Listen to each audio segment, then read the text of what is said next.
Diddly dee dee. Dee dee. Ah. Hello, Ellie. And hello, listeners. If you might have heard there a little bit of me diddly-deeing. When I record portably using these microphones, I always do a level check. There's a feature on the recorder. You talk or sing the loudest that you were going to be doing, and it will then adjust the levels accordingly. So you have that sort of 10-second window. And in there, I like to do a little bit of diddly-deeing, a little bit of scatting, I suppose, which maybe isn't the best level check, because I never really scat once I actually start. But I find that it's a good way of doing the levels. It's just a fun thing to do. You don't normally get that, but a special treat for you. I'll keep that in. I mean, because I haven't got anything else to talk about. There you go. Have a bit of that. I thought that I would let you have a bit more of Ellie, because it's been, I think it was Thursday when you last heard from Ellie. I mean, I should remember, because I'm doing a lot of pacing around, and I should remember Claire, what she said, although I've not heard from her since she left that comment, probably because I've now referenced her every single day. But I should remember to stand close to Ellie. I'll try and do that, although Ellie at the moment, her arms are reaching up.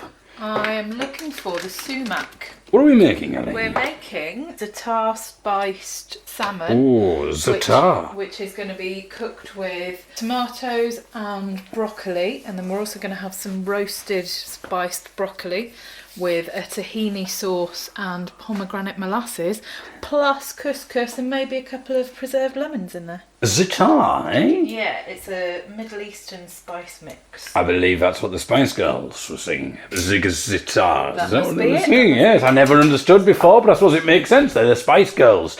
If you want to eat my salmon. That sounds quite dodgy. That doesn't sound good, is it?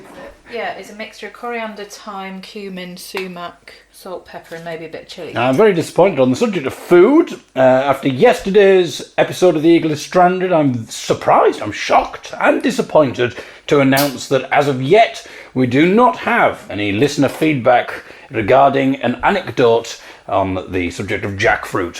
What? I'm quite surprised. I thought that would be a hot topic. We've got our family WhatsApp call on Friday, and I would like to have at least one, I think, anecdote about jackfruit. Half a teaspoon of salt. It says kosher salt. I don't know why it always says kosher What is salt. kosher salt? I don't know. How work for Jews? Maybe. Why can't Jews have normal Why salt? is some salt not kosher?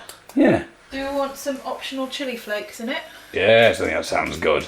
But I'm the kind of person that if you offer me something, I'll always take it. I think you know that too well.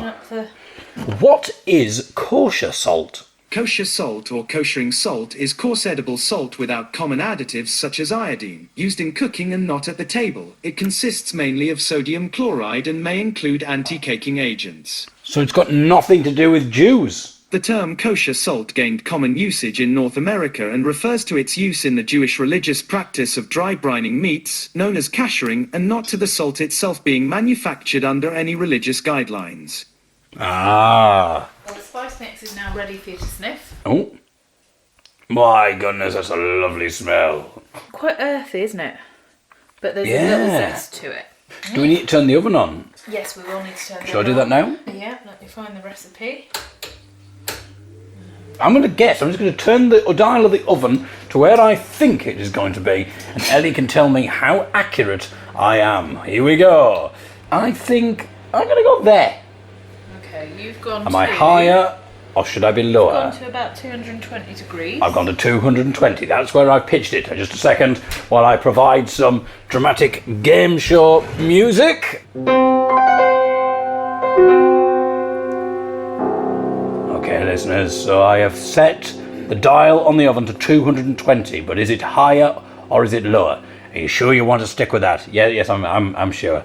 Okay, that's your final answer. Yes, it's my final answer. Let's find out. Let's reveal. Oh, it's got a bit too high. Too high. Maybe on about 200. 200. I wasn't that far off. Well, it said- There you go. Fun game there. A new video has been released from me today. Yes. Regular listeners to The Eagle is Stranded, I was going to say may, but will remember, I'm sure, indelibly stamped on your brains, my observations on wood pigeons. I have developed those observations a little further and put them into a little video for the Lost Comics video channel. So you can see that, and you can see, your friends will be watching the video and they'll say, oh, have you seen this video? And you've seen the video, mate? I was there, at the start. I was there with the fledgling. He talks about fledglings as well. Oh, now we're off. It took us a while, but we're off, my friends. Anyway, you can watch that. It's called Eagle on Pigeon Action. It's on YouTube. Oh, garlic in a tiny tub is not fun. I hope you don't have to squeeze any citrus in a minute. I thought you were doing preserved lemons. Oh, yeah. I can squeeze. It's fine. I can squeeze your lemon. Oh. Pat down there. We're going to do some salmon patting. Patting a salmon. Did I tell you about the time I was in France and I got told off in an aquarium? Why? Well, I was about 10 and it was our first trip to France. We went to the Dordogne and we went to an aquarium and there was one bit that was just sort of up to our thighs, and as 10-year-old children that's not very high, and so we were just sitting on the edge with our hands dangling in the water, and there was something coming over the tannoy and it was getting sort of more and more angry, and there were fish. What, fish on the tannoy? No, there were fish swimming past and tickling us, or we were tickling them, I don't know. Then a woman came up and went, "You English?" I was like, "Yeah." "Don't touch the fish!" And ran off. Okay. It's no jackfruit anecdote, but it's a good one. I wonder if she was telling you off or whether she was just practicing her English.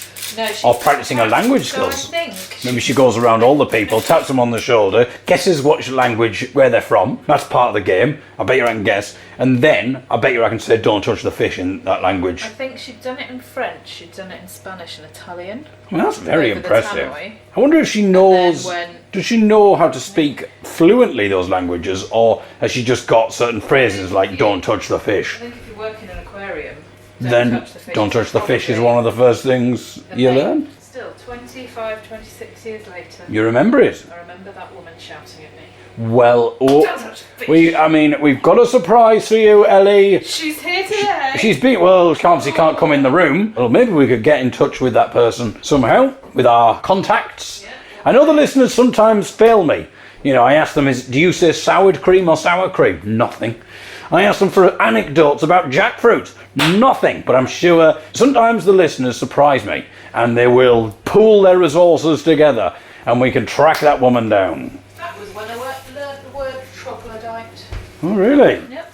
What does the word troglodyte mean? People who live in caves or underground. There you go. I woke up in the morning and banged my head, sir, because I forgot I was living in a cave. Oh, the troglodytes. Yep, there you are. Bit of a parody for you there, my friends. You might see that on a video in a few weeks' time. And that was it. There was no pre-planning. No pre-planning? What was the deal with the lemons? I need to squeeze some lemon into... Do you want me to squeeze the lemon?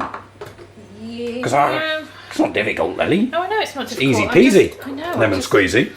Oh! Oh! That was quite an odd noise. It's not as if I was turned on by my pun. Oh! I just have a sort of feeling that I'll lose a gauge for what's actually good and what's bad. I mean, I know that wasn't very good. Don't worry, listeners. But I was just thinking, I might go, right, back doing stand-up gigs again, finally allowed out. I've got loads of material from the Eagle is Stranded. Brilliant. And I go out and, right, here we go, everyone. The troglodyte. There you go. What have I been doing over the last few months? I've been listening to a lot of Paul Temple. Right, here we go. 1950s radio detective. Got loads of material on that. And the audience just not getting it at all. And finally, out of desperation, I say, well, got an anecdote about jackfruit. And the anecdote just sets the place alight. And I have to take it back what I said about my dad's anecdote, and everyone's like, do the jackfruit anecdote. I've just done the jackfruit anecdote, do it again. Another podcast that primarily references other podcasts that I've done. Noise of the kettle boiling there is getting the couscous ready, So that means about just under 5 minutes. Yes, ready yourself. I shall ready myself. I mean, I know some people will be thinking, well, you're not going to give us a taste. well, once the coronavirus is finished, yes, form an orderly queue. I can report back if you're really interested in what it tastes like, but I know it'll be nice. And my powers of description aren't really up to anything. And this isn't a cookery programme, it's just the cooking is one aspect of it.